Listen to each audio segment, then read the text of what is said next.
nous allons découvrir ensemble comment utiliser un rapporteur pour mesurer des angles. Alors, on va déjà commencer par définir ce qu'est un angle.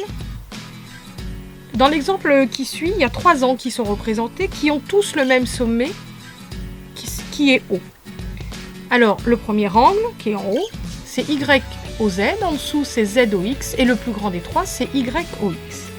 Alors, un angle, eh bien, c'est une partie du plan qui est délimitée par 2 demi-droites. Sur cet exemple, AC est une demi-droite, AB est une demi-droite, et l'angle représenté, c'est BAC.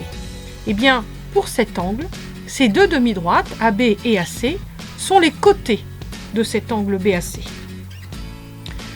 Alors je dis, depuis tout à l'heure, BAC.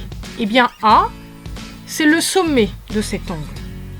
Et je l'ai appelé BAC, mais je peux aussi l'appeler CAB. A devant être au milieu pour indiquer que c'est le sommet de l'angle.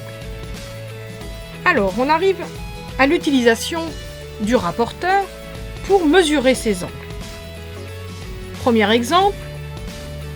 Là, ici, on fait bien attention à chaque fois de bien positionner le sommet de l'angle au niveau du centre du rapporteur. Je lis l'angle de droite à gauche et je lis 45 degrés. C'est le 0 qui est à l'intérieur du rapporteur que je prends. Là, sur cet exemple, de nouveau, je fais bien attention à placer le sommet de mon angle sur le centre de mon rapporteur. Et là, attention, je le lis de gauche à droite et c'est le 0 qui est à l'extérieur du rapporteur que je prends et je lis 120 degrés.